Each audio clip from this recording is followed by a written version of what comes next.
I can't hear anything, but we have one bill to pass from Denton Davis, special services on water trails and EDD work, a little over 6,800.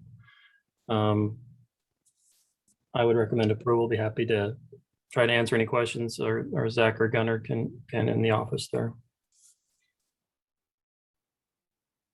This is Stephanie. I didn't have any other audio until Todd just started talking, so I assume we went through the agenda approval and everything. I can't hear them either, Stephanie. Okay. I can't hear anything either. I'm still in the office. Can you hear me? I can hear you, Tracy. Okay. Yeah, I can't hear anything in the office. I'll go grab them. Okay.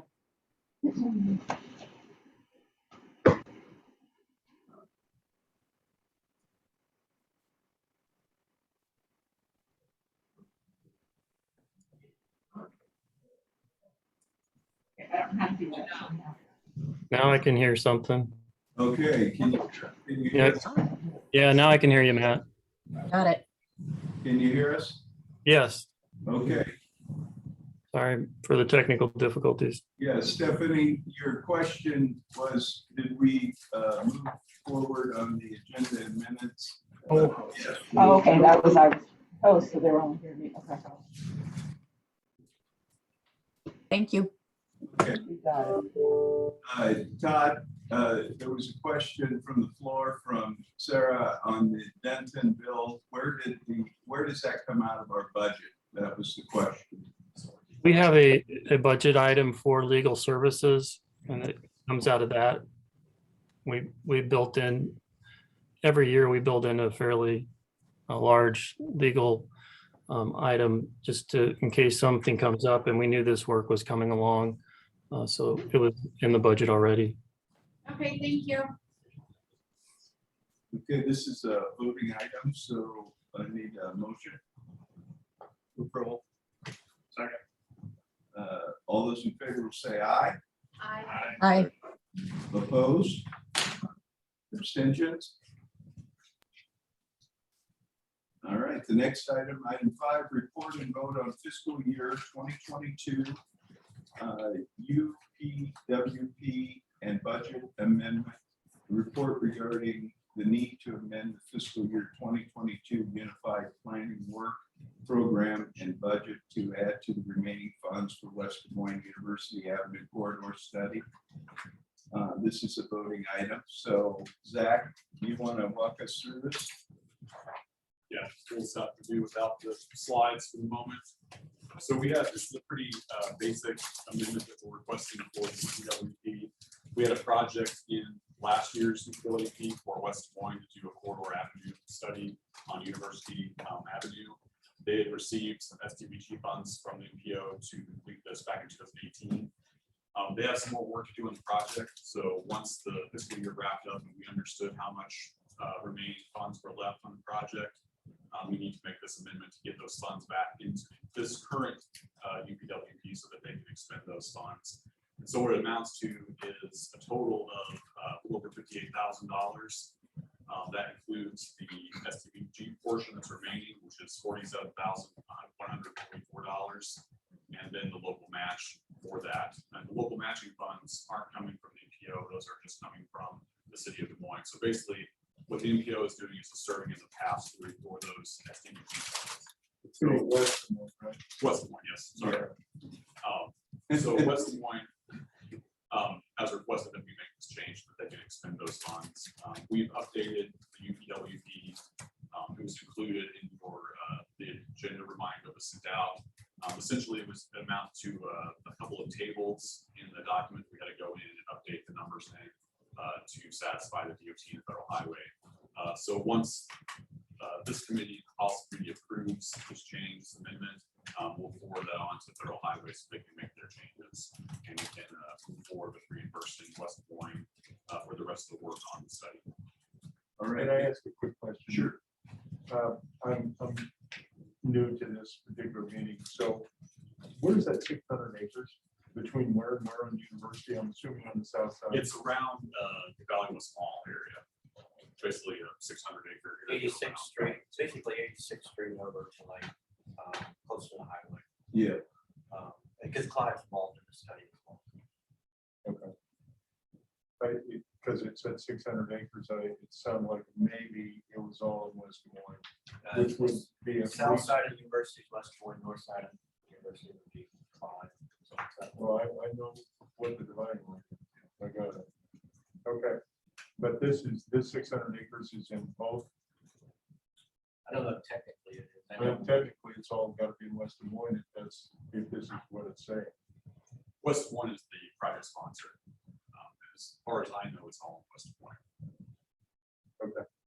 that was my understanding on it too, that it was all in West Des Moines. It was reprogramming that underutilized space and trying to find a higher, better use for all of it through, you know, the big boxes that are leaving and left buildings empty. we're coordinating with them on Yeah. the north side, which is what they're doing. We're also coordinating on the north side. So have you And that conducted, Toys R Us there, right? And then there's a whole bunch of hotels and what have you that are on it. So, Okay. There's a lot of like design work type stuff going into it. What the MPO is paying for is just the transportation related elements of that study. So I think in total it was like a $350,000 study. We awarded them $100,000 originally and have just been reimbursed for transportation related elements. So that would be University Avenue and Westtown Parkway or Yes. 50th Street or what? And they're looking at the various ways to redesign the corridor, looking at potential road diet type stuff. Things like that. Thank you. okay, for the budget amendment, this is a voting item, so entertain a motion. Motion to approve. Second. All those in favor will say aye. Aye. Aye. Opposed? Abstentions? Matt, I'm going to abstain. I just don't know enough about Okay. it, and I don't think so. Yeah. Very good. We got knowledge I should vote on this one. Get it down, Mayor. Thank you.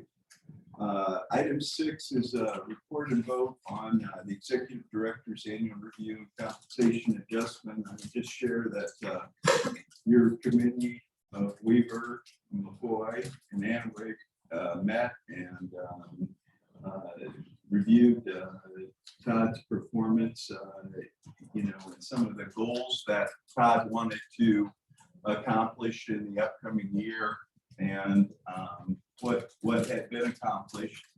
I would say that we were all very, very close with how we felt that Todd had performed and had a very brief meeting prior to our review and had completed our questionnaires and then filled out our matrix. And our matrix all came back with a 4.7 average. Again, the focus for the upcoming year will be to award and manage the water trail construction contract for the build grant, seek the interstate designation for the Purple Heart Highway, and work on the transload closeout of the build grant and keep the MPO in good financial standings. We had a good review with Todd, and I believe that I would be looking for a motion to approve his compensation at 4.7% increase, and we'll take any questions you have at this time. The agenda packet didn't have the increase listed in it. It was one. Was that on purpose? I think that's my fault because Todd had asked me by text if he was getting ready to get the packets out, and he'd asked me, was it 4.7 or 4.5 or, and I didn't have my paperwork with me, so I had to go back to my office and look, and by then the packets had gone out, so that's why. Did we clarify in the last 6 months that extra item that we were pulling out of this contract to award it for? Did we get the documentation for that to be invested appropriately, or is that still hanging out there? I believe that has been handled.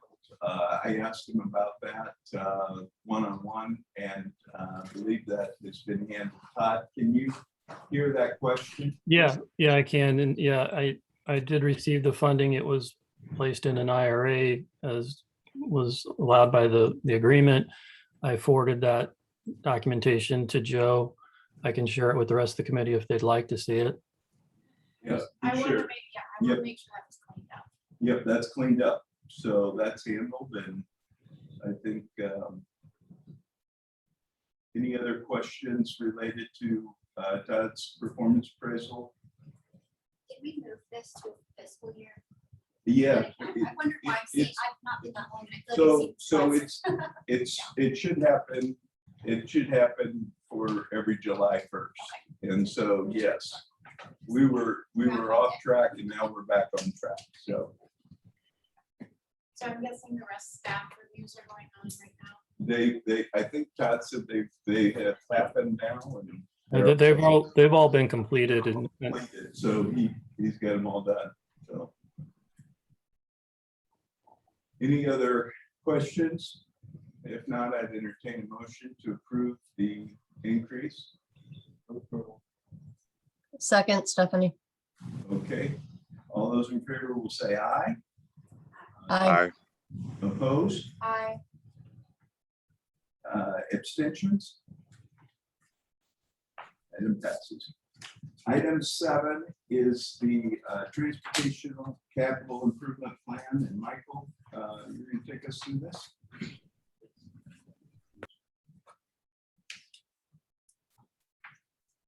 Overall, it's not been too much of a change when it comes to data collection for the TCIP from the previous year. The only two, I guess, major additions was asking for data from city governments on hazard mitigation and green infrastructure. So in terms of here's a breakdown, basically all the funding per different project type from each of the jurisdictions and such that are responding to the emails and such. Overall, I guess you can see the breakdown total coming around $1.4 million. By project type, the pie chart basically shows breakdown in terms of different project types in terms of funding percentage overall. With an overall increase in terms of funding compared to compared to the previous year. And then by year, between 2026 and 2025, there's roughly around 350 million overall, with a bit lower in 2023, being a bit higher. That's about awesome. Very good. Questions related to the fiscal year projects and the Transportation Capital Improvement Plan that we're planning for as it relates to distributions and where we're breaking down the money? the biggest jump is due to going into 23. I'm not sure exactly. Let's go back to the. I feel like if we go further into this, there might be some. I guess it won't be able to show there, but if I were to go, I think back into the report document, which I think will be sent out later on and be available online as far as somewhere. It should break down. It should, I guess, if you get to the data, you'll be able to see further as to why that is. At the moment, I don't really know for sure why there's a jump that's so high from 22 to 23, but it should show the data somewhere. we'll dig into that and have a little better answer for you on at policy. Just I'm guessing it's one large project happening in 2023, but we'll dig into those numbers a little bit. I think it would be important to know, so we're not sending the message that we're losing revenue from the federal government or that we stopped awarding projects. We need to be able to articulate that increase and then the loss. My guess is this is a local project, not federal funds, but we'll bring an answer to you at policy.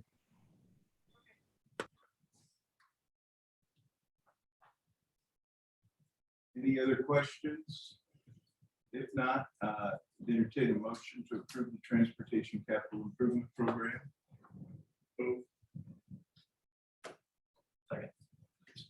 All those in favor say aye. Aye. Aye. Opposed? Abstentions? Item passes. Next item is the report on water trails and build grant sub-agreements. And I'd just say on this item, this is an item with respect to the water trails that I've been involved in. That I know that Polk County government, as well as the governance structure of water trails, have been involved along with Federal Highway Administration and negotiations to try to put these sub-agreements together and lay things out so that we've dotted our I's and crossed our T's. I think we've done amazing work for the for the time that everybody's engaged in this and come up with, I think, some good solutions. Polk County is going to play a pretty significant role in this build grant, and I know member communities have all worked very hard to try to engage as well. And with that, I'm going to turn this over to Todd, and I think Scott's going to address some of the legal aspects. Todd? Yep, thank you. We're going to go through, I know we sent out all the agreements, a lot of information to go through, and certainly ask questions. I'd like to go through kind of a summary of each of the agreements first, and then answer some questions that were sent via email to us by Sarah, and kind of walk through those. And then we can answer any additional questions that come up. But if something does pop up while we're going through this, feel free to jump in. So we start with sub-agreement 2. Sub-agreement 1 will be an agreement between the MPO and the DOT for the build grant. The DOT is writing that they were waiting until these agreements were pretty well fleshed out before they started doing that. So that will be coming fairly soon, but the DOT is developing that one. So sub-agreement 2 is about the construction of the build grant. The parties involved are the MPO, Polk County, and Central Iowa Water Trails. As we've said before, since the MPO received the build grant, the MPO is the contracting authority and responsible in charge for that contract. Polk County, as Matt mentioned, is going to have a pretty big role involved in this, and they will help oversee the construction administration. Bob Rice, in particular, with the county, is helping with that, and will report to the MPO on anything going on with the project that needs to be brought to our attention, or for change orders or the like. Central Iowa Water Trails is required to obtain and maintain liability insurance and name the MPO as additional insured on that policy. Central Iowa Water Trails will deposit funds into an account controlled by the MPO to cash flow the project. More detail on that is outlined in sub-agreement 4, and we'll get to that shortly. Next slide, please.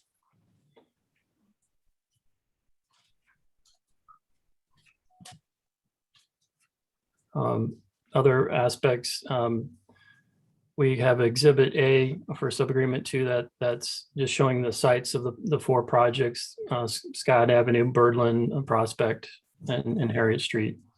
Also gives a little design detail on that. Exhibit B is kind of the services that are provided within that. Central Iowa Water Trails is responsible for raising and securing all funds in excess of the build grant for engineering, construction engineering, change orders, what have you. The MPO is responsible for consideration and review and taking appropriate action, including rejection, modification, or approval of all pay items and change orders related to the construction project. That was language that the DOT wanted to make sure we had in these agreements. Central Iowa Water Trails is responsible for providing funding for long-term maintenance following construction. And we'll get to more of that in a minute. And that's through an agreement with the city of Des Moines, sub-agreement 3. Again, we'll just get to that in a second. And Polk County, as I mentioned, is responsible for construction administration. They're also using Snyder and Associates to help with that under a contract. And then Polk County, Bob Rice again will help with the final construction audit. The final exhibit on subagreement 2 is the project payment process. Polk County will create the pay estimates for the construction work that is completed. The MPO will then review and approve those pay estimates. The MPO will pay the contractor with funds provided by Central Iowa Water Trails in that project account. And then the MPO is responsible for preparing a reimbursement request once the contractor has received and deposited the payment and paid any subcontractors and made sure there's no liens on anything. So we get to subagreement 3. That's the maintenance and access for the build grant project. That's between the city, the MPO, Central Iowa Water Trails, and then a player that was added relatively recently, Polk County Conservation, and really appreciate them stepping in to help out on this piece of the project. It includes provisions to access city-owned property during construction, outlines the funding schedule for when the city's contribution of $6 million will be provided to the project. They're doing that over several years. And different 1 million, 1 million, and then I think 1.5 and 1.5 over 4 years. Outlines a responsibility for how the design funding of the project works. Central Iowa Water Trail works with the sub-consultants ISG and Merrick through that process. Outlines construction related responsibilities that fall on the MPO, mainly the change orders, pay estimates, paying the contractors, those type of things. Central Iowa Water Trails is responsible for the operation and maintenance of the project facilities following construction. They're having an agreement with Polk County Conservation to do that in-water maintenance after construction. And then should something happen with Central Iowa Water Trails and they default or cease operations, Polk County Conservation will step in as the backstop and fulfill the maintenance and funding obligation under the agreement. Central Iowa Water Trails is creating a fund, an endowment essentially for that contingency that will be set aside in case that happens, that Polk County Conservation can use to do that work and step into that role. Next slide. Subagreement 4 is the funding of the project between the MPO and Central Iowa Water Trails. As I mentioned, Central Iowa Water Trails will provide all the matching funds for the project and put that into an account for the MPO to pay the contractor. That account is reserved for the sole purpose of financing the construction of the project. The MPO will have exclusive right to draw on the account to pay for construction costs. Central Iowa Water Trails will obtain a line of credit of 110% of the engineer's final estimate, plus an additional 15% of the construction cost less the federal funds. So we have the local funds we need to do this project. They will provide that line of credit by December 21st of this year, prior to awarding the project and final authorization from Federal Highway. Change orders must be approved by the MPO. Right now, the agreements mention executive committee making those approvals, and we can discuss that more in a minute. And the MPO will use the DOT's guidance for reviewing, awarding, and rejecting bids on project work. Is there another slide there? So kind of the schedule of when these agreements are anticipated to be executed. The big build grant agreement between the MPO, DOT, and Federal Highway in early November. The DOT and the MPO agreement, and again, early November. The sub-agreement 2 and 4 would be, and 3 would be executed in our September meetings. City will also work on those, executing those in September as well as Central Iowa Water Trails. And Polk County, the one agreement that they're involved in, they will work on that as well at their early September meeting. So that's kind of the schedule for when we anticipate these happening. Originally, we were looking at this month, but as we working through all the agreements. There were just some minor tweaks that were happening earlier this month, and everybody thought, since we didn't need to have these approved this month, let's wait till September and make sure everybody's completely comfortable with the agreements and make sure they're really clean. And so that's kind of what's going on right now, is just final reviews and checks, and also letting our boards have plenty of time to review them. I think that's the last slide on those. I'm going to try to take the screen now. You're going to have to enable sharing on the screen. Just a minute, Todd. Yeah.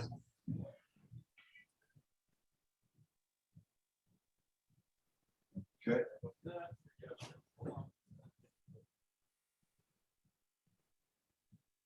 Sorry, I didn't hear that. Go ahead, try now. Okay.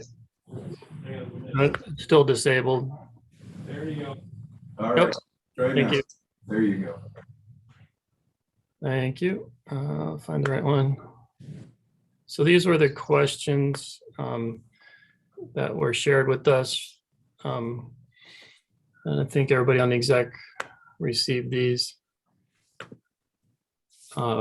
The worst case scenario, financial scenario for members of the MPO should the grant not be deemed approved by Federal Highway. The MPO can't expend any money until Federal Highway approves the grant, and then each expenditure they have to approve as well. And the DOT has to approve the expenditure for reimbursement. So there's a number of checks before we get reimbursement on the grant for any potential liability to the MPO. So kind of how this process works is, assuming the MPO receives bids for the construction of the project and selects contractor Y to build the project, that contractor will start work and submit a pay estimate for the work completed or supplies bought to the MPO for payment.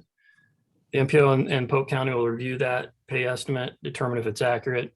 If it's not, we go back to the contractor and resolve those issues. The MPO will then make payment to the contractor. And then the MPO has to request the contractor to provide that they've deposited the check and paid any subs, and make sure any lien waivers were executed. Once that is complete, the MPO can then submit a reimbursement request to the DOT, and the DOT will review all those same things. And any issues that come up will be resolved through the DOT process. Once that's done, the DOT will pay the MPO the reimbursement. At the same time, the DOT will ask the Federal Highway for reimbursement for the same amount of money. Then Federal Highway does the same review. And if there are still any issues, we would resolve those. And by that point, there shouldn't be any.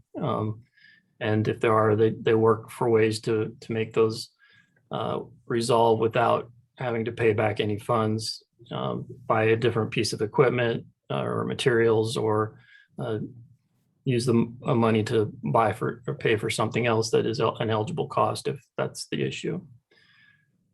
Again, there's no liability to the MPO if this grant is not approved or authorized in beginning of next year. That's when that would happen. So is Todd, in their final review, under Federal Highway, anything that comes up in closing out the project, there's no financial risk on the MPO? No, when we added language in the agreements that, during the final audit closeout, if there's something that comes up, Central Iowa Water Trails is financially responsible for that. And if Central Iowa Water Trails is null and void at that point, Polk County Conservation would be the backstop. Correct. Okay, thank you. Scott, I think you're going to take this next section here. Sure. So I think that, I guess there are two number twos. I think the second number two, as I understand the question, what allows the MPO to actually participate in this process. Is what I understood the first part of the process. And I think the 28E agreement that created the MPO, pretty broad language as far as the MPO's organization, purpose, and powers.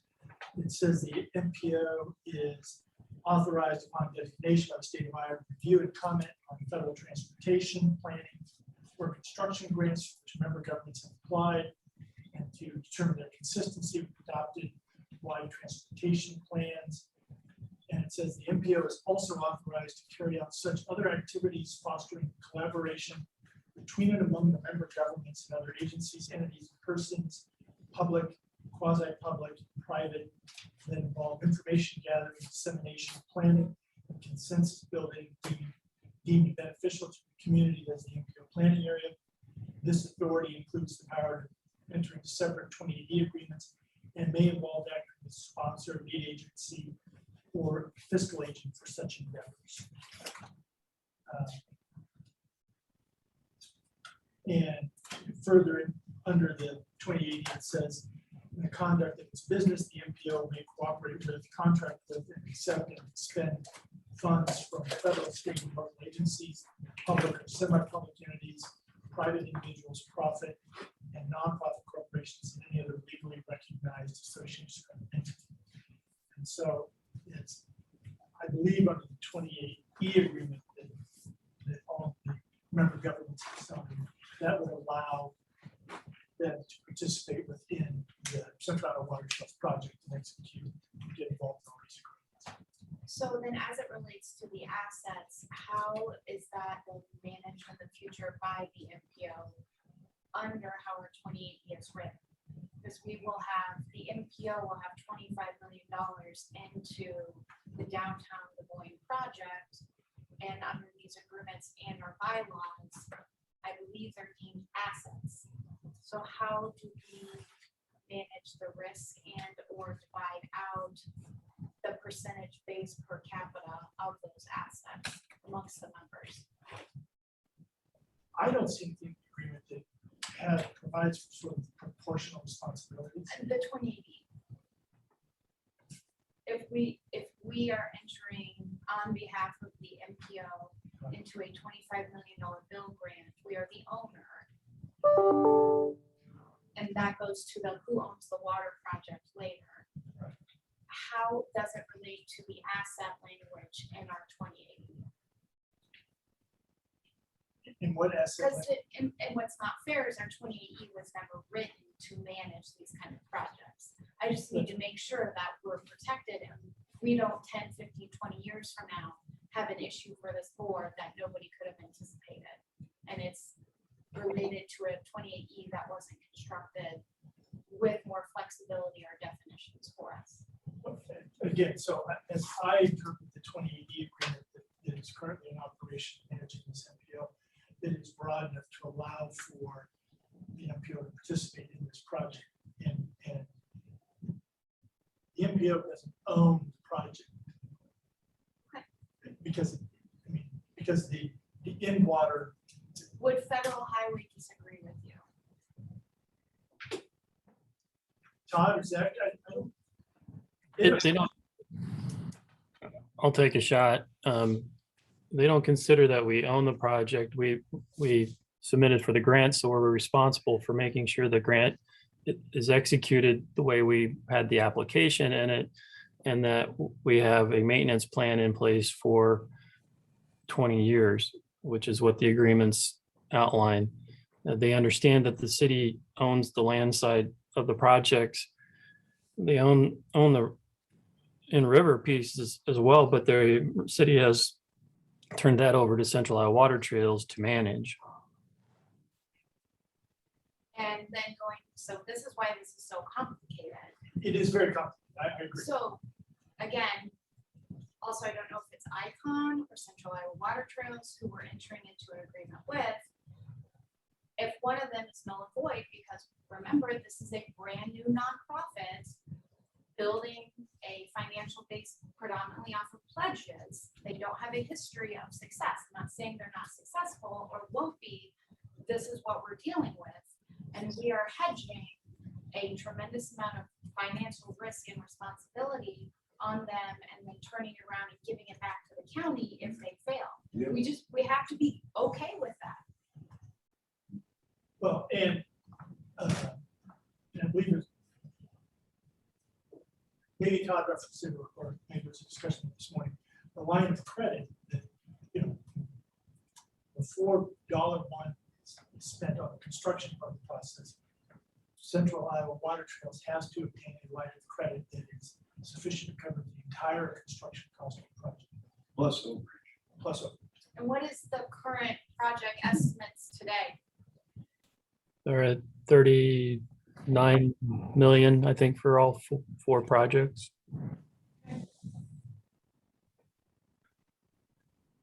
And Todd, those projects being what, Scott Avenue?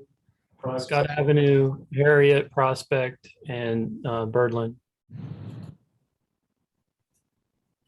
That doesn't include any responsibility for either Fluor Drive or Center Street, right? Correct. Those would be different phases of the whole downtown piece. This is just, yeah, related to Scott Avenue and the three parks. I might just throw in, Matt, I have, you know, as I read this and it says mitigated dangerous low head dam at Scott Avenue, which I agree. Most dangerous dam is at Center Street. Right. And we're gonna put 2 access points above the Center Street dam. And the wildest ride anybody's ever gonna take is to go over that Center Street dam, headed to Scott Street. Shouldn't happen. So I'm hoping that as we move forward to do additional projects, that Center Street comes in way before anything else, because we've got additional issues around Fluor Drive, the waterworks, and supplying water to Central Iowa. And if anybody's driven by the Raccoon River lately without the flashing in there, that river is not flowing with a whole lot of water. So we've got to protect our water resources, and I'm a little concerned about what's going on with Fluor Drive and what everybody anticipates is a white water experience over there. I'm most concerned about water for all of our partners in Central Iowa, not only today, but moving forward for the next 100 years. So I just throw that in discussion. It really is not part of it, but I think we ought to all be cognizant that there's lots of stuff that we need to deal with. And these 4 projects that we're working on now. Yeah, there are a lot of issues on Fluor and Center Street, certainly.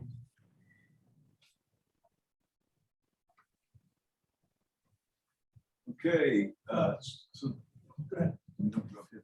So I'm just going to, maybe just to address, man, your next question, I think, was it was about the sub-agreement 3, and you referenced page 9, section 5, which has this indemnification language. Yes. And that's the construction phase. And prior to that, And this is the Des Moines Agreement, right? this is the agreement that's primarily done to the city. Yes. If you look at page 7, section 2, this is the Central Iowa Water Trails design phase is agreed to expand and identify the city of Des Moines. Identifies this as part of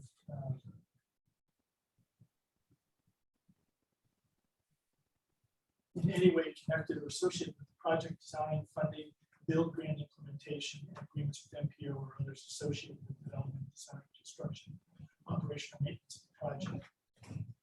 So Central Iowa Water Trails takes on the indemnification, at least during the design phase. during the construction phase.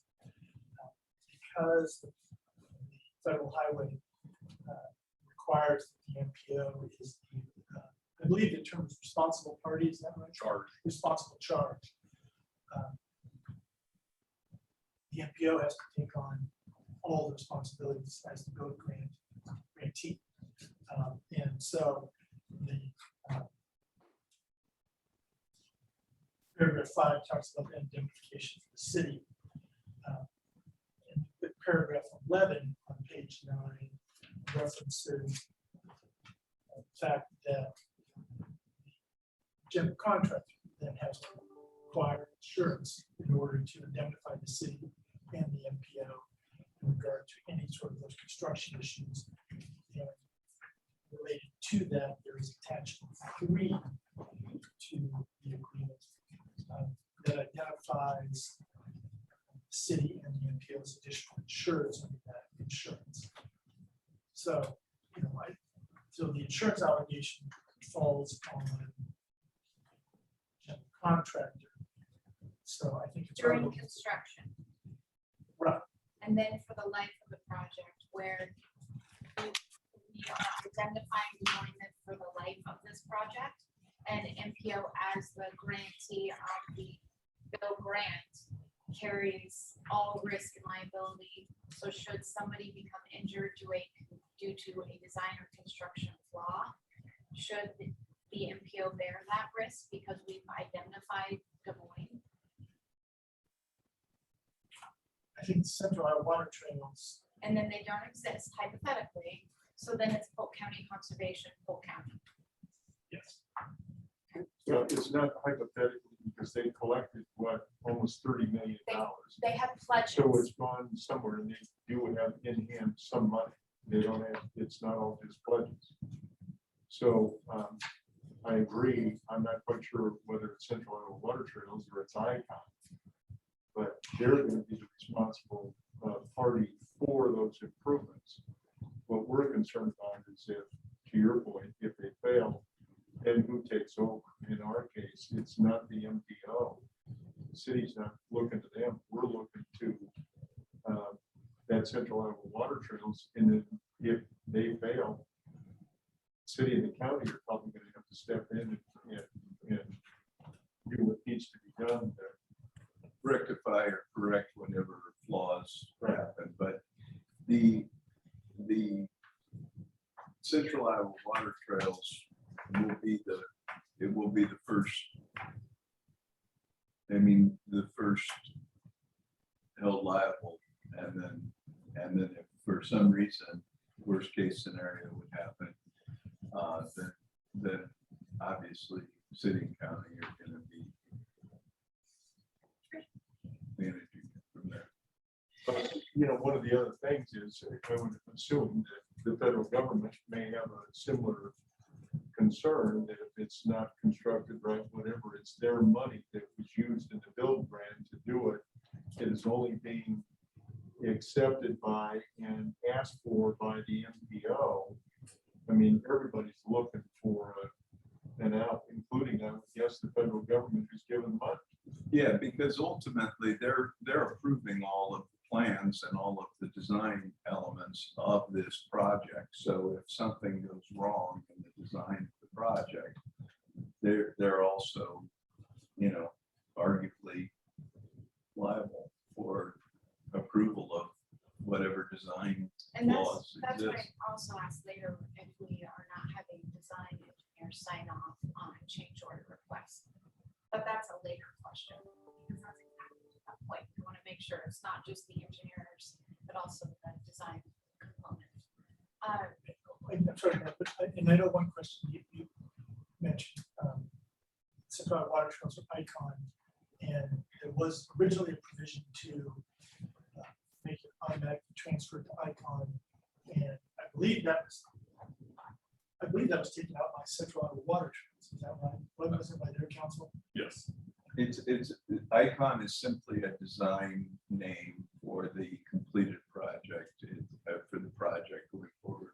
But we will still refer to them as Central Iowa Water Trails. So the contract. Yes. So then as it gets into the indemnification and the 20-year maintenance of the project, Todd, I thought I saw that language come back into one of the agreements where in that meeting 6-7 months ago, Federal Highway confirmed there was not a 20-year timeline for maintenance to be open and operating. But then I thought I saw it sneak back into this agreement again, similar to Transload. Yeah, Federal Highway does not have a requirement on it. The DOT asked for that language to be put back in. Okay. Why did that pop back up? Just the DOT includes that language in pretty much all their projects that use federal funds, road projects, bridge projects, trail projects. So it's part of their standard language. They wanted it in this agreement as well. So do we need to have a definition from the DOT on what they mean by operating?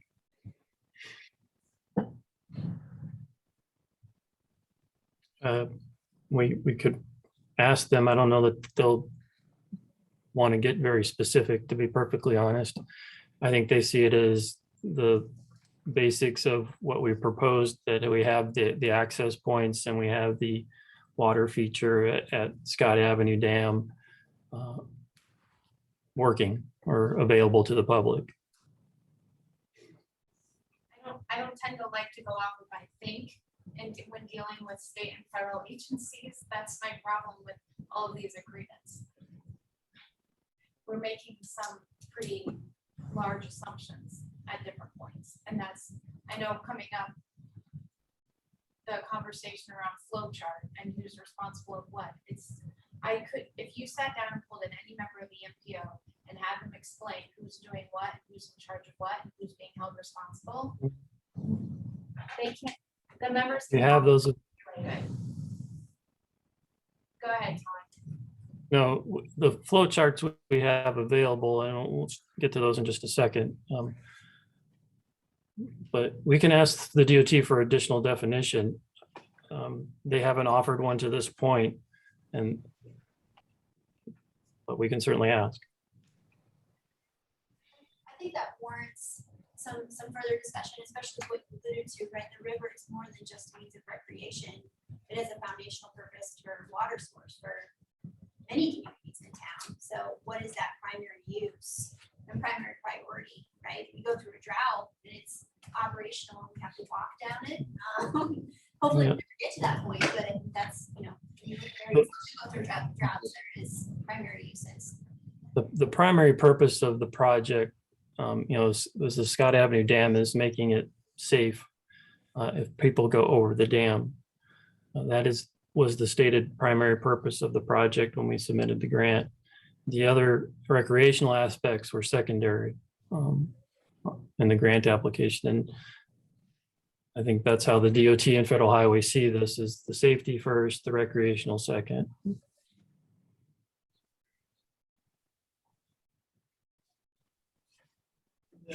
I believe it actually you focused in sub-agreement 4, and it was the language on page 3, section 5, related to the change orders. And you asked about that. Every warrior's favorite phrase, which shall not be unreasonably withheld. Yes. Which is, I did not draft that language, but I've certainly used it many times. It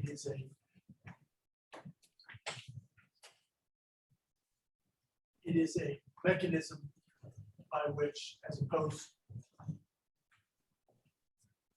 you would use that phrase in lieu of trying to identify every possible unknown factor that might be unreasonably withheld. Typically doesn't get litigated. If it does, the court takes a look at what was the purpose of the change order, and was the consent to that change order unreasonably withheld because of the improper purpose. So it is a very standard phrase in contracts that is troubling because of the grayness of it, but otherwise you're trying to articulate a very long laundry list of potential eventualities that don't cover all scenarios. So then I think the remaining piece of the question was the fact that it was not going to allow for any increase in the cost. And that is related to just for public safety or comply with state, federal, and local laws. And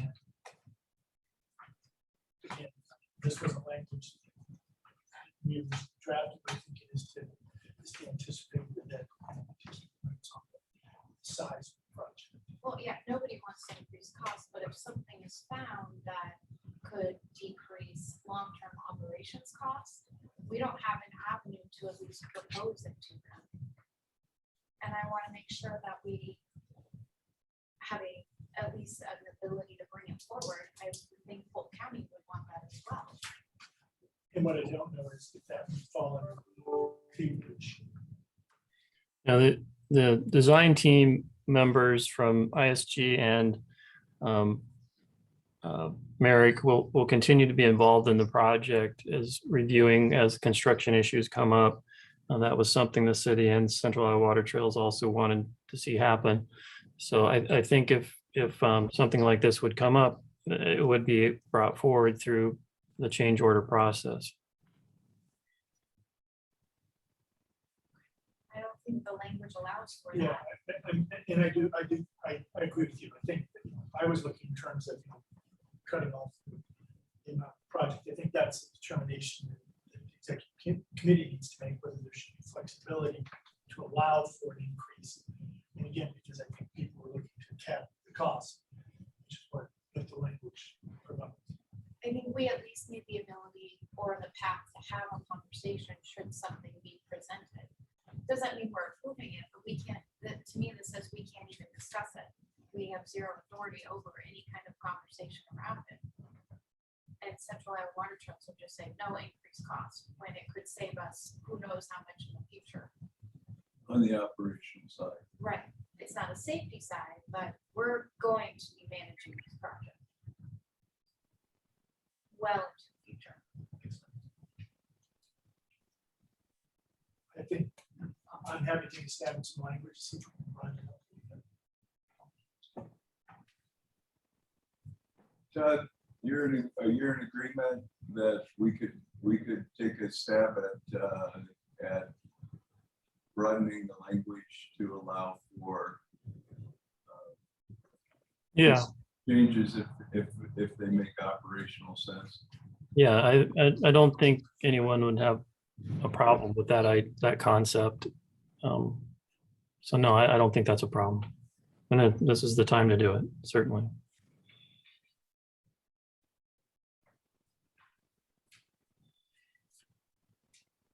Okay, move on through here. Okay. Unless there's something else on this, Scott? I don't have anything unless someone else has a bunch of questions.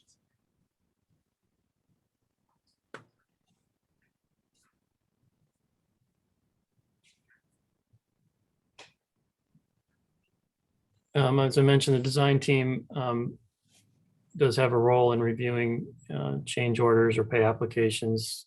Central Iowa Water Trails will take a look at them as well. As far as the accountability chart, we showed these back in April, but just to show again, FHWA is the grantor. They have the build grant agreement. They'll have an agreement between FHWA and the MPO to accept the term. We can't see if you're sharing something, but also we have new agreements. And so I went back to the April charts. And so they did not match up with the Polk County Conservation. So Yeah. we have something new. No, we need to add them in. The one I have is newer. We've added them in. The ones from April, yeah, they didn't have Polk County Conservation. You can't see the screen. No. Hmm. Second, We can still see the questions. we can still see the questions right now. No, let me do this and then share again. Okay.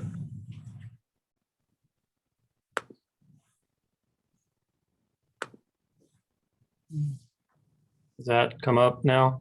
Yep, got it. Okay. So this hasn't changed a ton, but so federal highway agreement with federal highway DOT and MPO. And then we essentially have 4 pieces here. The project financing, MPO and Central Iowa Water Trails, and how that will work out in that sub-agreement. Construction contract, the MPO will hold that contract and go through the bid process, through the DOT's bidding process. There'll be contractor subs underneath that. Construction management, that's sub-agreement number 2. That's with Polk County, City, Central Iowa Water Trails, and the MPO.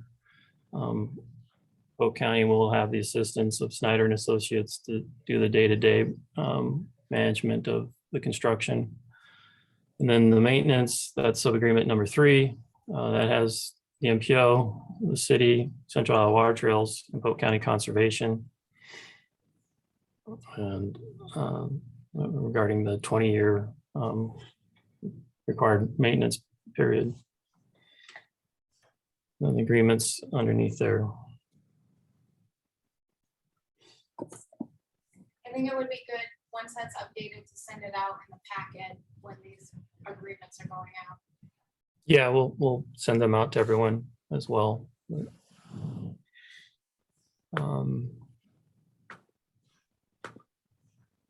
Can you see this other flow chart now? Yep. Yes. Okay. Just kind of how the reimbursement process works. I kind of went through this before, but the contractor submits pay items to the MPO for the completed work. The MPO will work with the Polk County and on construction review regarding the pay items. If they're correct, we move forward. If not, we circle back with the contractor in Polk County to go over those and revise them.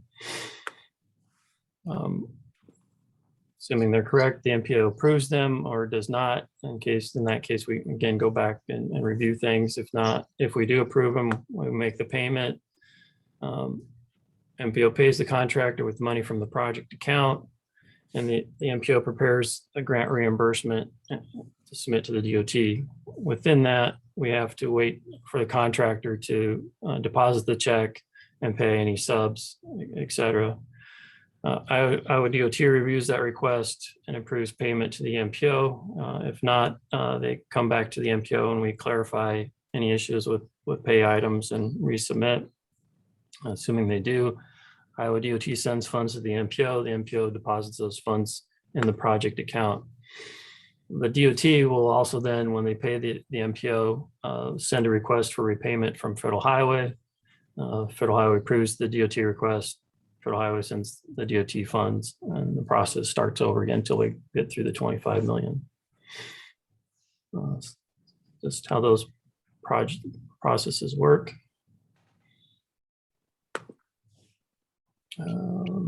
Go back here. Who owns what? Question came up, and who is in charge of what? That accountability chart or flow chart that we went through. The sub-agreements, the land side of things, the city is responsible for and owns the land side improvements. In water, the city owns those, but will be maintained by Central Water Trails or Polk County Conservation for that 20-year period and do the operations of. So then if they are in charge of the in-water, do they also carry the liability? Yeah.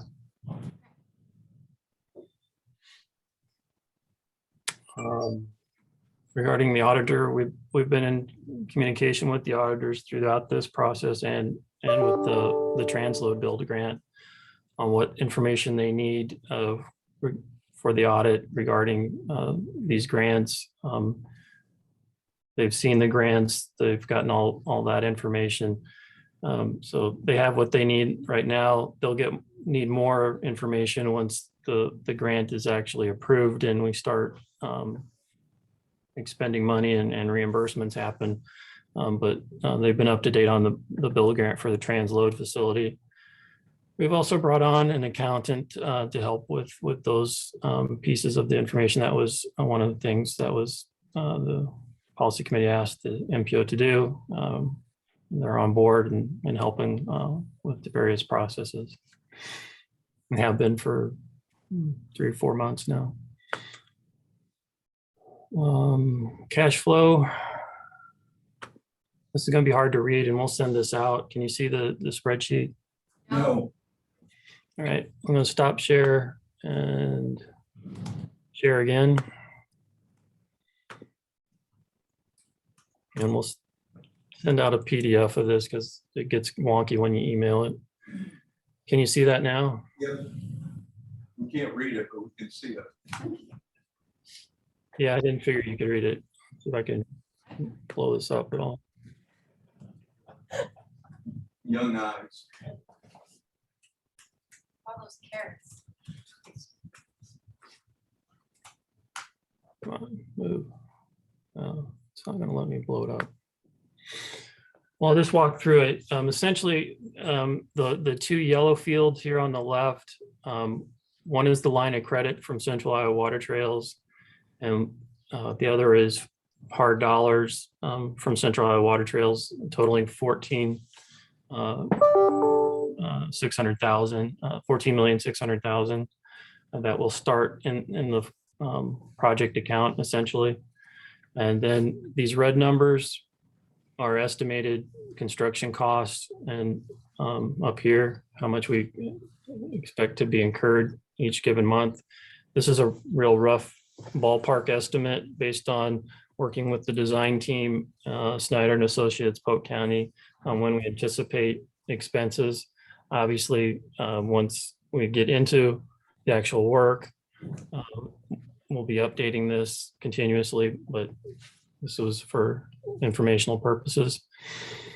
And so in April, we expect those first costs to come in roughly 600,000. Of that, 480,000 would be eligible to be reimbursed at 80% of the construction cost. We take off, the DOT will withhold a retainage essentially off of each reimbursement request that will be paid at the end of the project. This is just kind of their assurance that you're going to complete the project. Initially, that was 5%. We negotiated that down to 2%. So then the reimbursement would be the difference from that reimbursement request and the retainage to the DOT. That reimbursement request would be paid, and then that would go back into the kitty, so to speak, of funds available for the project. We anticipate that taking 2 months process, so you won't see those funds come back into the account until we submit that in April. We expect it to come back in June. And so it just kind of works through there. This next yellow box here is $1 million. That's the city of Des Moines contribution to local match. And they make contributions basically every year throughout the life of the project, different amounts, and I'll scroll over.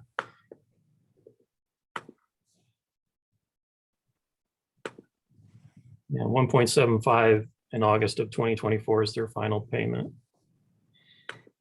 And so we cash flow the project through the initial amount set by of hard funds from Central Iowa Water Trails, the line of credit, and then the city of Des Moines contributions throughout the time period, and then the reimbursements along the way from DOT, federal FHWA.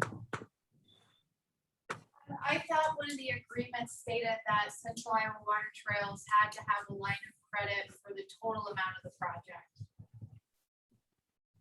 Less the federal funds. Less the federal funds. Which is the 4 million. 25 million. So why do they have a line of credit for only 4 million? No, the line of credits is to the 10.6.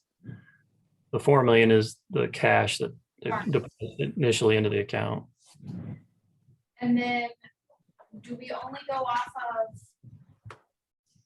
so are we not going off of 39.4 million as the new estimate? We are. Okay, maybe you just need to send it out. Okay. We can send it out. You can ask more questions once you have a little more time to look at it. Federal Highway, DOT, and the state of Des Moines, and Central Water Trails involved with this cash flow involved. So it has been shared with other project partners. Yeah. That's great, but we are a project partner. Yeah, I was pointing out that they've looked at it, they've seen it, Okay. and we essentially put this together to help satisfy some concerns that DOT had. And so I'm just noting that you've seen it and it satisfied their concerns. Okay, good.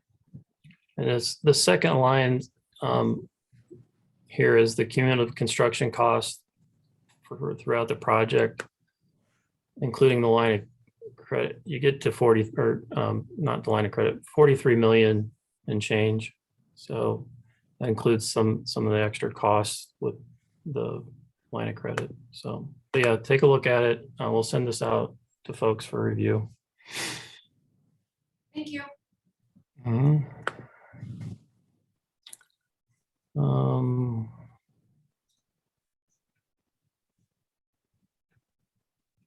You see the questions again? Yeah.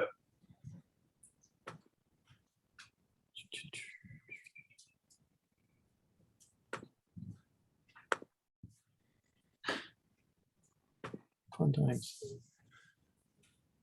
Okay. Who's in charge? We talked about auditor, yes. Talked about the cash flow. We can have the partners meet with the exec or whoever would like to be at the meeting. Is there a preferred time? I'm assuming prior to the next exec meeting, or do you want them to come to that meeting? It might be best just have them come to exec, because then everybody on exec would have an opportunity. We can do that. I know Maggie's been at a few of the past ones and a couple of the other folks, but we can have them all come to the next meeting. Yeah, whole county, federal highway, DOT, every single person who's signing an agreement. So with your flow chart, what if one party doesn't sign an agreement as we go through this? Then we have problems. We'd have to figure out how we move forward if that's what happens. And how will you be bringing that forward to the executive committee should anything like that arise? Well, it would depend on who hasn't signed and what the particular issue is, I guess. If it's just something that language that needs to be changed, or if it's a bigger issue on either funding or they just don't want to do the project. How do we decide to proceed if we proceed? Thank you. Thanks, Todd. I think that any other questions for Todd or Scott? If not, that was a reporting item. We'll move on to item 9, report of the fiscal year 2021 end of year financial report. Dylan. Thank you. In the agenda packet is the end of year financial report. Our fiscal year ended June 30th. So this is as of June 30th, what you'll see there. And that is on page 11 of the agenda packet. As you'll see at the end of the fiscal year, we have about a $250,000 balance in the black. There's really nothing too crazy that we see one way or another. If there's any questions though, we can take those, but otherwise we just want to put this out there for your information. And we will also share this with the finance subcommittee. So they're aware of it. We haven't done that yet, but we will do that. But if there's any questions, I'd be happy to answer those. Just one question. One question. Joan, I see that, as I read across the top, it says fiscal year 2020 budget. Is that a misprint? Is that actually? Yeah, yes, you're correct. That's just a misprint. Should be 21 budget. Did we, hey Dylan, did we budget for that excess, or if not, then what was the goal? The funds, so if they're federal funds that we did, and Zach can correct me if we expended all our federal funds, because I think we probably did. If they're federal funds, they basically skip a year and then we bring them back. We get them back in 2 years. So we didn't get them for this budget because we didn't know what that status was when we put together this year's budget, the FY22, but they'd come back up in FY23. If they're local funds, they just stay in our, in our account and just add to our reserve essentially. And we do have a pretty healthy reserve. I don't have the number right off the top of my head, but we do have a fairly healthy reserve. So every once in a while, the finance subcommittee has been involved with this as well as exec to look at, do we need to spend that down or do we need to do a big project or something like that? So it would just add to that account. I was just gonna ask, do we have a policy on how much that reserve should be? And at what point is it too low or too high? We have a minimum floor, basically. We don't have a ceiling on it.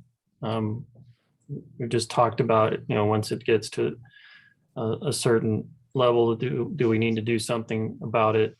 We did use some of it this past year when we reduced member government assessments and took some of that difference out of the reserve fund. But our minimum is essentially 3 months of operating funds, which is around 300,000-ish. We have that in a money market account, and we have an IP account that has about $1 million in it. That's also a reserve. It would be helpful with year-end financials if we worked with our new accountant to have them fully list out all end-of-year financial earnings, where our reserves are. Like, this is just costs and revenue, but it's not a full financial snapshot of the end of the year. So that would just be very helpful moving forward since we have an accounting partner now. And those do get listed in our UPWP, but yeah, we can certainly do that.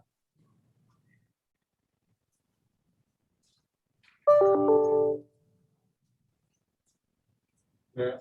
Yes. Just maybe you guys could give me some clarification. I find it interesting that our salaries and wages were down, looks like 27% on the budget category in salaries and wages. I also find it interesting that the fringe benefits on those reduced salaries were up 5% over what they were estimated. How did that happen? What fringes are you talking about? We did have some health insurance increases in the year that account for some of that. There's also some increases with IPERs and things like that that contributed to that. So that's why the fringe is a little over budget.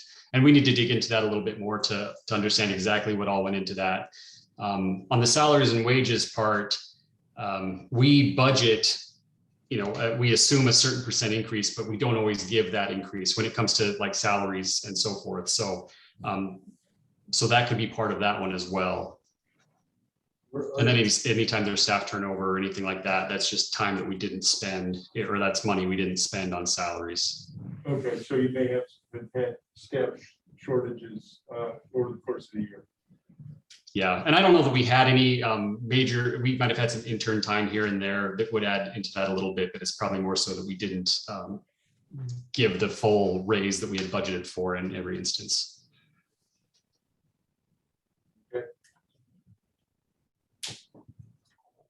Okay, any other questions? If not, we'll move on to item 10. Clean Air Attainment Program pre-app. Zach, you're on. So our deadline to submit pre-applications for ICAP funding was July 23rd. We received 7 different applications for ICAP funding. The 7 projects that are listed on your screen, we've got projects in Ankeny, Bondurant, Des Moines, Johnson, Polk County, and West Des Moines. The schedule for this moving forward is that we'll bring these pre-applications back to the committees in September for approval. And then once projects have been approved, we'll forward the resolutions on to the project sponsor so they can include those in their final applications, which will be due to the DOT on October 1st. So if you have any questions about the ICAP process, I'd be happy to take those questions at this time. Any questions? Hearing none, we'll move on to Purple Heart Highway update. Todd? Yeah, thank you. Not a ton of change from kind of last month where we're at. We did draft scope of service with HNTB and put that contract on hold pending some other activities. Talked with the DOT and Federal Highway about how to best satisfy their requirements and kind of the process forward. And I want to get some other things in place with the congressional delegation as well as other partners in the process before finishing those studies, which won't take a ton of time. July, I met with the congressional delegation and had some good conversations with Representative Axney, Senator Grassley, and Senator Ernst's staff. I don't know, Matt, if you want to say anything there. And just that I think we were well received, and the challenge is how do we get the exception for the designation, and how do we do so in a way that is defensible to those members that would try to insert that somewhere.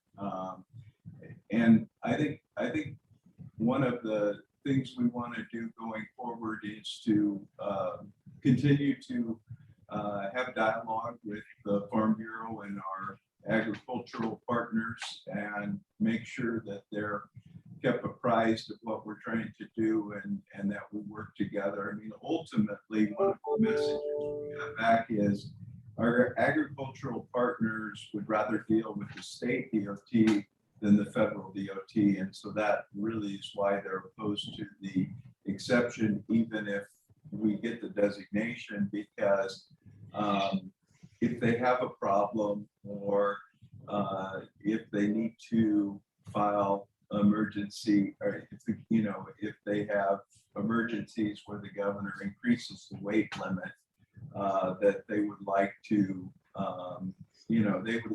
have that contact at the state level versus the federal level, just for obvious reasons. It's easier to get a response from the governor of the state than it probably would be from the federal government in that situation. Yeah. I think that those are ongoing discussions, but I think we were well received in DC. Gunner did a great job for our case, and I think that they heard what we're concerned about, and they understand why, for economic development reasons, it's imperative that we get this designation, and that we complete this loop in a way that serves our community's economic development interests. So. We did provide the representatives delegation information on where other exemptions have occurred, some relatively recently in Wisconsin and Arkansas, both on speed and on weight issues. And our biggest challenge is on the weight issue. And Wisconsin has done those relatively recently. And they were language that was inserted into different various funding bills when those were approved. So we shared that with them. We got some questions back from Representative Axney's staff asking for a little bit more information, and they were going to follow up on that. So that was a good follow-up after the meeting. And we'll continue having those conversations with them. In order to move this forward, is there something specific we're waiting on the delegation to provide us? No, I think in order to move it forward, our next steps would be to continue our dialogue with the interested agricultural interests and to try to find some agreement. One of the things that Representative Axney had offered to do or was willing to do was to reach out to both Secretary Vilsack as well as Secretary Buttigieg and have conversations around the importance of this becoming a designation, because there are some interests, agricultural interests and advantages to having that designation, and that might be better received through Vilsack. So one of the things she had indicated that was she would be willing to maybe host a conversation around this in the district, and have representatives from USDA as well as representatives from DOT at that kind of a meeting, where we could talk to the interested groups and see if we can find some synergy. Is that fair, Gunnar? Yeah, if there's a single takeaway, is that there is support, but that they want to see the process play out that the Iowa DOT has been leading, and with some of those additional meetings that Representative Maxine suggested. So, and I think it's important to note that, you know, the DOT director did go on record in his memo to which we shared with the delegation, stating that he's supportive of the project, but these are the challenges, and he, you know, was honest about that. For background, the rationale for this is for economic development opportunities, right? 'Cause people don't live in Primarily, the yes, primarily for economic development, but I think it, you know, as Steve here said, it's going to take pressure off of already stressed parts of our system that are being overutilized, while this section's being underutilized by having this designation, because people will see it as an alternative to congestion.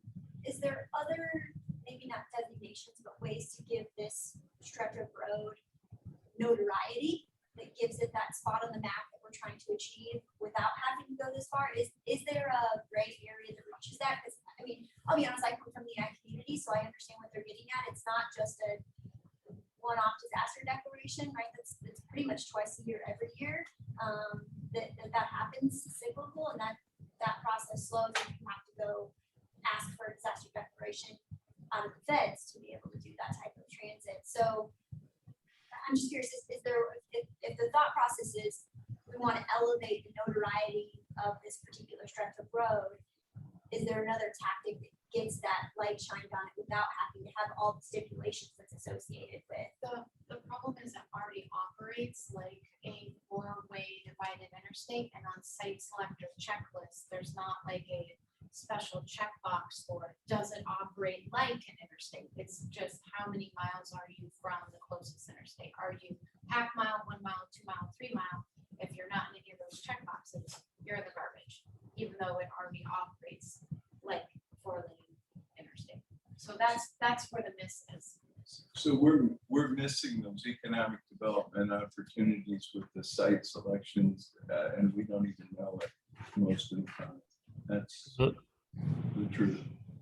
The idea behind the exemptions too would be to allow for those heavier loads to run on an interstate where the ag community wouldn't have to ask for a permit, an overweight permit twice a year. They could just run those without having to ask federal highway for those waivers.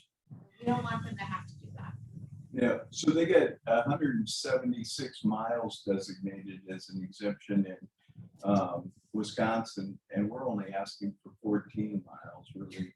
And so this would, I mean, if we get the permanent exemption, I think it would relieve the ag community. And then if Secretary Vilsack could talk about the advantages, because one of the things that's being cited or considered are some major agricultural expansion that they need workforce for in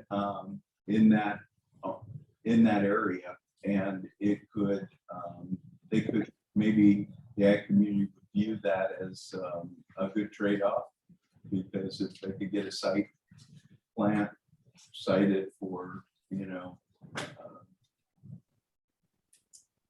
cattle or livestock industry, that might be that might be a good trade-off. So we'll see. I mean, the good news is we were well received. Nobody said no way. Everybody said we'll give it consideration, and we've got to work through our process. And so we're going to start that process. Any other questions? If not, Economic Development District update, Gunner.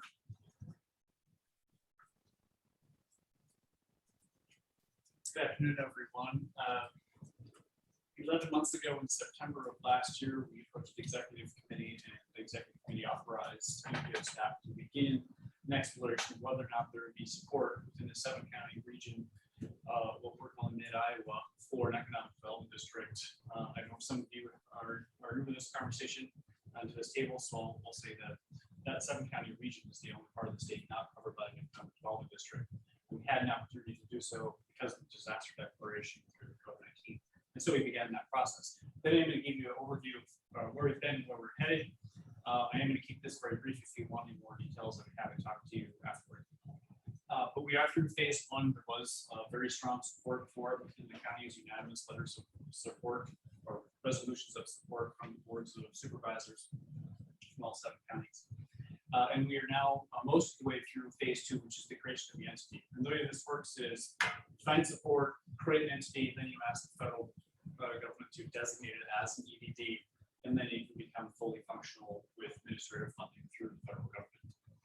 So as I mentioned, we are most of the way through phase 2. Notable development here is that we do have a draft comprehensive economic development strategy on the street for public comment. This is a required document. The public comment period is required for consideration. We also have a public meeting scheduled on the 24th of this month. And we have talked in the past about a project list that will be included here. You don't need that for submissions, so we are pushing that back. I will note this entire process has been built around getting toward an EDD structure as soon as possible, because it has the potential to leverage additional federal dollars into the region. We want to do so quickly because of all the federal dollars coming down through stimulus packages. I'll note the sense is available for your review at the website listed there. So some of the recent steps taken, I won't walk you through everything on the screen here, but I will note that articles of incorporation are being submitted to the state this week. I believe that could happen as early as today. Staff is working on the development of the EDD designation application itself. We anticipate that after the next steering committee meeting on September 7th, we will be in a position to make that formal request to the EDA for the designation of this region as EDD on the 8th. So everything is going to come together early next month. So I hope by the time we're briefing you next month, to have a very positive report for you. The other thing that we've done recently is circled back to Debbie Durham at the IEDA. This is through the federal government, not the state government, but we do need to have coordination with them. And when we spoke to Debbie earlier in the year, she was very supportive of this and just said, well, let me know when the time comes they need a letter of support from the governor, which we do. And so we have circled back to her today to begin that process. So as mentioned, we'll make all the appropriate submissions on September 8th, and then starting in the fall, while we're waiting for that designation, which can take 2 to 3 months, we'll be meeting with potential eligible jurisdictions about possible membership. Membership is optional. If your jurisdiction says I'm going to pass, that's just fine. But during that time, when we're talking about funding commitments, there's going to be the $70,000 of local funds will need to be procured in order to match the administrative grant through the EDA. Total budget of $140,000 half local half. And as mentioned, we anticipate this being fully operational in early 2022. The last thing I'll note is that because of all the work that has gone on over the last 11 months, we are now in a much stronger position to pursue EDA grants that are coming down through federal stimulus. The American Rescue Plan includes $3 million of program funding to be administered by the EDA. And because of work that has been done, you will now, the EDA staff will be able to say we're a known entity to them. They know that we're in the pipeline to be They also have the regional plan to point to understand that if there's a product being considered, it does meet regional goals as established through this public process. And I will note that they want this. This is not some competitive thing where it's a question mark. They've been guiding this airplane plan through the entire process. The EBA has been really fantastic to work with. As of right now, we are seeing potential projects for some of these grant programs. We held an informational session on August 5th. That was recorded and that information is available on the website as well. So just want to give you the overview of where things are at. I can give what you if you'd like. We haven't taken any questions at this time. One quick question. This economic development district, even though the MPO is staffing to initiate conversations and kind of get the ball rolling, is this going to be a separate organization? It's not going to be the MPO now doing business as? Correct. This is a separate organization. It's being formed as a 504 nonprofit. And it's going to function similar to CERTA, or the regional transportation agency that the MPO staffs. It's its own organization, and it contracts with MPO staff to administer its programs. So this is a similar play to that, where this new organization will be formed. It'll have its own board, bylaws, etc., and then it will contract with the MPO staff to administer it. Will or can? Can. I mean, it will have the power to elect to. It could do something. It could do something. Great work. Exciting. Good mention. And was it Axios? Yeah. Good mention. Next item, transload facility update, Zach, which is another business record front page. Nice placement. Just want to give you a quick overview of kind of where we're at with the transload facility. Some exciting things happened in the last few weeks. Iowa Interstate Railroad got their switch installed on site, so that's big news. The wall panels for the warehouse building are almost completely up. There are just a few panels on the east side they have to wait on until they get some of the roof rafters in before they can put those on. I'll show some pictures here in a minute. Waterworks completed their boring underneath the tracks, which there was concern here that might hold things up a little bit, but they really got on the ball and they've gotten that completed, so that's good news. All the tracks, ties, and switches have been procured and were delivered to the site last week. I think last meeting I mentioned that there was an issue with their rail order because the warehouse they were from had an explosion. They were able to identify another source for their track. So that was great news. At one point, they were looking at having to buy some used relay track, and they didn't have to do that. They were able to buy a brand new 115-pound track for the site. So that was really good news. The other thing I'll note is that the second reimbursement request for the more industrial came in last week. We submitted that to the MRA and it was approved on August 10th. So we are expecting a little over $3 million to hit our account here in the next couple of days, at which time we'll cut a check to more industrial for that second reimbursement. And happy to answer any questions you have. Just to show you these pictures real quick. This is great. You can see they started to lay the base for where they're going to put the track down. This is the warehouse looking from the east to the west. You can see the panels I mentioned that haven't gone on the end here. Those are the ones they're waiting on until the roof rafters come in. And then I've got a view from MLK or across MLK of what that warehouse looks like with all those wall panels up. So a lot of progress being made. They're on schedule currently, so it's exciting. Weather, it's been really dry, which has been good for construction. So they're really moving along. Those wall panels go up fast. That's great. Yeah, it was interesting watching those come in. Bringing them 2 at a time, training them in. Yeah, that's amazing. Beautiful. Great update. Any questions for Zach? If not, we'll move on to a legislative update. Dylan. Thank you. As you might have seen in the news yesterday, the Senate passed their infrastructure bill, the Infrastructure Investment and Jobs Act. It had bipartisan support. 19 Republican senators joined the Democrats to pass it. So what that is it's 550 billion in new spending. About half of that is for transportation. We're still evaluating what all the various programs are and the individual amounts, but we do think that there's going to be increased funds for SDBG funds, planning funds, as well as some programmatical things that could affect us down the road.